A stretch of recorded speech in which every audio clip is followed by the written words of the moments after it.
Ada beberapa hadis yang menggambarkan siksaan terhadap orang-orang yang mereka selama di dunia bermasalah. Misal, ketika ada orang yang sering ngomongin orang, dia disuruh muter-muter dengan lidahnya, kayak apa namanya bajak sapi itu, tapi pakai lidah.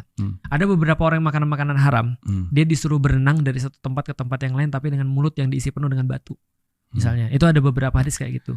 Ya intinya apapun yang diperbuat akan dia rasakan ketika nanti di yaumil qiyamah. Di dalam alam kubur. Hanya tidak seperti yang kita duga.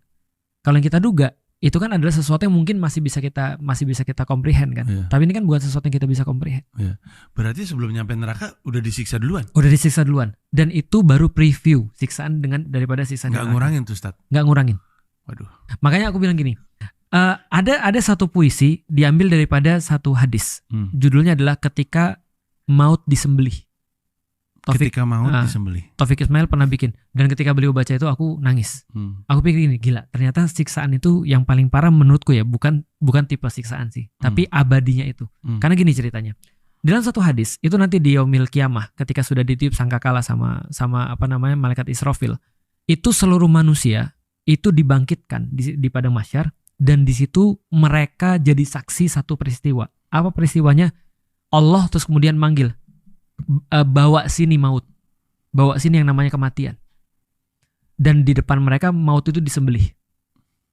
Terus diumumkan kepada seluruh manusia, mulai dari hari ini tidak ada lagi kematian.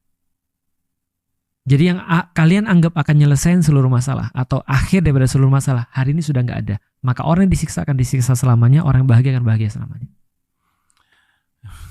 Itu membuat aku khawatir sih. Itu membuat aku khawatir sih. Karena waktu itu nggak ada habisnya kan. Maksudnya gini, bayangin ketika walaupun konsep di akhirat nggak ada bosan ya, tapi di dunia aja kita menikmati hal yang kita suka itu kan kita bosan. Itu maksudnya waktu itu akan mengambil seluruh kenikmatan yang ada di dunia. Waktu tuh akan mengambil seluruh cinta yang ada di dunia. Waktu. Gimana kalau waktu tuh nggak ada? Maksudnya semua tuh akan abadi gitu maksudnya. Itu kan jadinya kan ngeri banget. Gak usah mikirin siksaannya. Waktunya aja nggak habis-habis itu juga udah ngeri. Itu yang menurutku agak aku pikirin. Jadi dari hadis dikatakan bahwasanya mayit itu ketika diantarin ke alam kubur itu dengerin telapak kaki kita. Dan dia tahu ketika di atas tuh ngapain. Makanya kita gak boleh terlalu sedih ketika misalnya kerabat kita meninggal. Kenapa? Karena dia lebih sedih lagi. Karena dia ninggalin kaum yang lemah kan. Nantinya dia tahu apa yang terus kemudian terjadi di atas. Ya dia dengar semua itu. Orang-orang ninggalin dia semua sudah tahu juga tahu juga. Dianya gak bisa beramal, tapi kita bisa beramal untuk dia. Ada seorang yang mengatakan pada Rasulullah, boleh nggak aku berwakaf atas nama bapakku supaya dia mendapatkan kebaikan daripada apa yang aku lakukan. Pertama Rasul katakan anak soleh pasti akan jadi kebaikan.